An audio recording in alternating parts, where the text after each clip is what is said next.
D'où ça vient. On va parler très très brièvement des règles, on va pas rentrer dans le détail du tout, ça va pas être une vidéo compliquée, pas de soucis. Voilà, on va parler rapidement des différents pions qu'il y a, et puis un petit palmarès, on va parler un peu des champions du monde, et puis du meilleur français un petit peu. Voilà pour le programme de cette vidéo.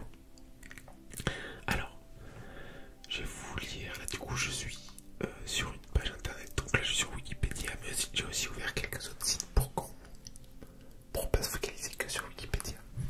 Alors, le jeu d'échecs oppose deux joueurs de part et d'autre d'un tablier appelé échiquier, composé de 64 cases claires et sombres, nommées les cases blanches et les cases noires.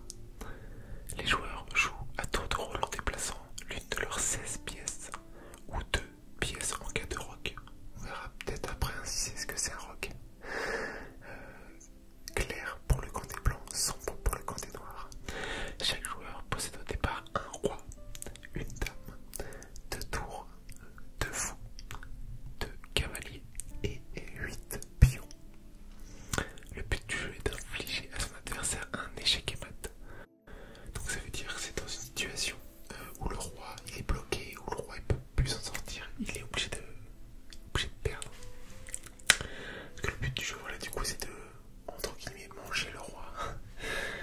Donc, quand la personne ne peut plus se sortir de cette situation, échec et mat, et la partie est terminée. Le jeu a été introduit dans le sud de l'Europe à partir du Xe siècle par les Arabes, mais on ignore où il fut inventé exactement. Il dérive du chatranj, qui lui-même est la version perse du chaturanga de l'Inde classique. Les règles actuelles se fixent à partir de la fin du XVe siècle. Le jeu d'échecs est l'un des jeux de réflexion les plus populaires au monde. Il est pratiqué par des millions de gens sous multiples formes, en famille, entre amis, dans des lieux publics, en club, en tournoi, par correspondance, contre des machines spécialisées, entre ordinateurs, entre programmes, sur internet, au niveau amateur et professionnel. Depuis son introduction en Europe, le jeu d'échecs jouit d'un prestige et d'une aura particulière qui, du jeu des rois, l'a fait devenir peu à peu le roi des jeux. Beau jeu de mots. Ou encore le noble jeu, en référence à sa dimension tactique et sa notoriété mondiale. Il a très largement inspiré la culture, en particulier la peinture, la littérature et le cinéma. Alors.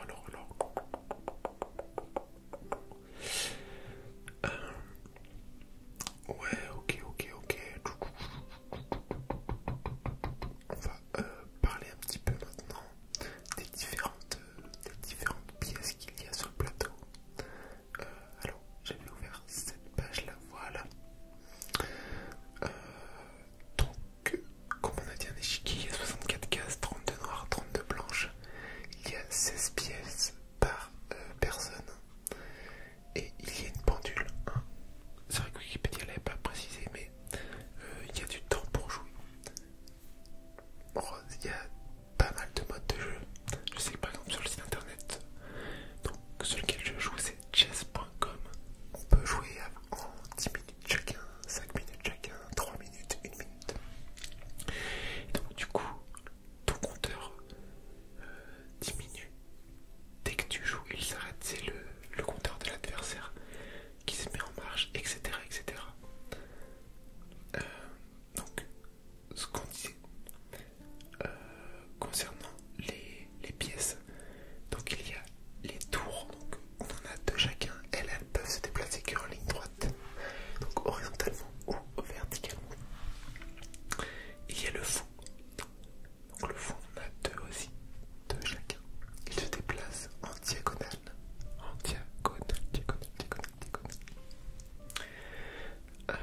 Donc du coup, si le fou il est sur une case blanche au départ, il restera toujours sur une case blanche parce qu'il peut se déplacer qu'en diagonale. Et de même pour les cases noires.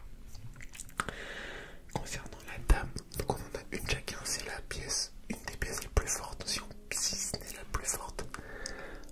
Elle peut se déplacer en diagonale. Donc voilà, comme le fou, et aussi horizontalement.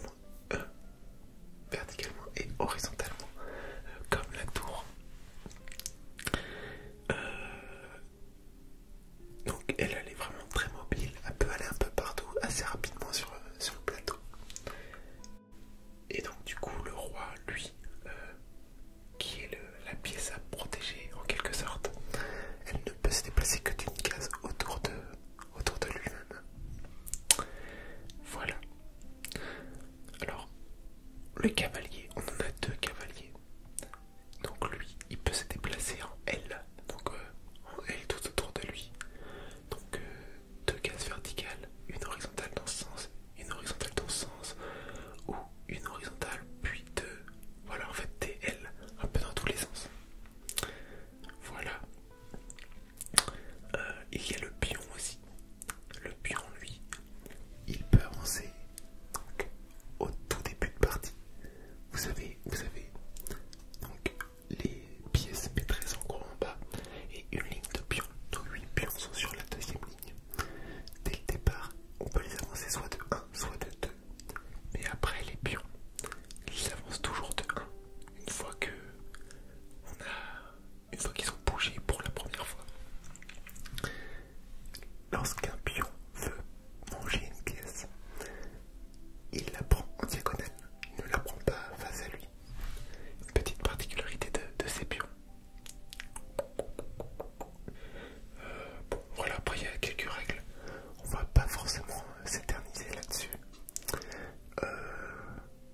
Mais bon, c'est un jeu assez intéressant qui est peut-être un peu long à prendre en main, même s'il est, une fois qu'on a assimilé un petit peu tous les déplacements des pions, comment ils se déplacent, on peut assez dire, pas facilement parce que c'est pas un jeu facile du tout, mais voir un peu l'adversaire, ce qu'il peut faire, comment se placer pour pas que l'adversaire puisse te manger, etc. Et puis essayer d'organiser un petit peu tout ça.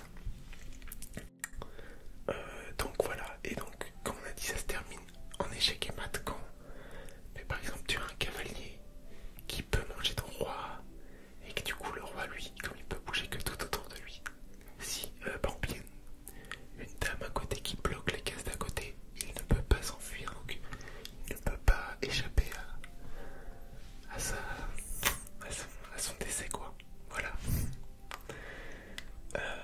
Donc voilà. On va parler un petit peu comment dire ça, des légendes en gros, des grands joueurs d'échecs. Alors il y en a eu quand même quelques-uns. Actuellement, le champion du monde, c'est Magnus Carlsen, un Norvégien de 30 ans, qui est champion du monde depuis 2012 ou 2013 je crois. Je vais aller vérifier ça. Attendez 2 petites secondes. Alors,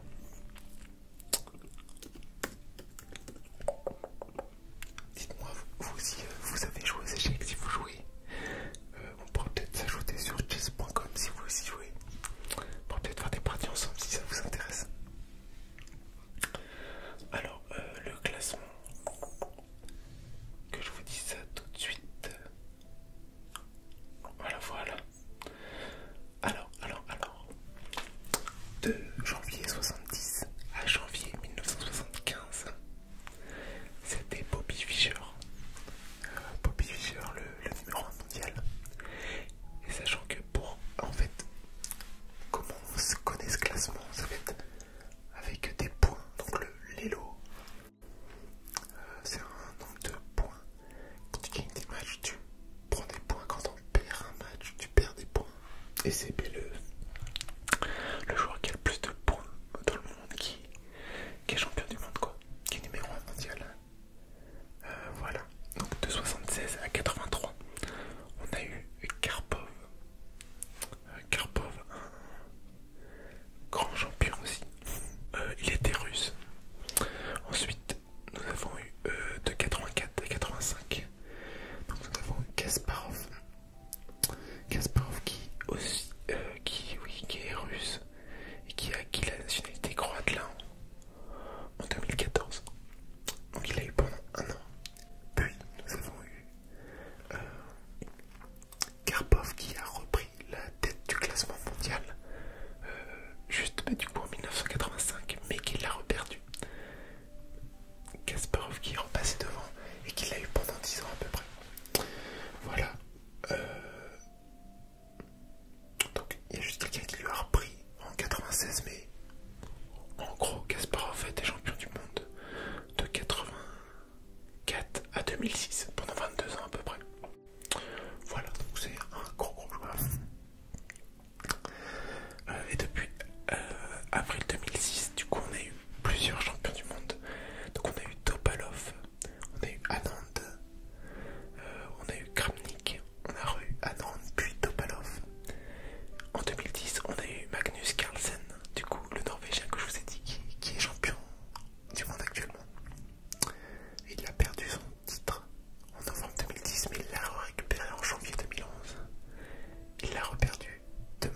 2011 à mai 2011.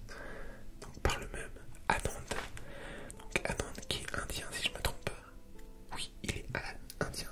Et depuis juillet 2011, du coup, Magnus Carlsen est redevenu le numéro 1 mondial. Voilà. Ce qu'il faut savoir, c'est qu'on a un Français qui est très très bien classé dans ce classement Elo. Le meilleur Français est numéro 4 mondial. Il s'appelle Maxime Vachier-Lagrave. Donc, plus connu dans le domaine là, des échecs sous le nom de MVL, hein, les abréviations de son nom et de son prénom. Donc voilà, qui lui aussi a 30 ans. Et souvent, ce qu'on voit sur les échecs, c'est que les joueurs là qui deviennent monstrueux, ils sont déjà monstrueux à 10 ans, 12 ans, 14 ans, ils sont déjà ultra bons. Et ils rivalisent déjà avec les plus grands.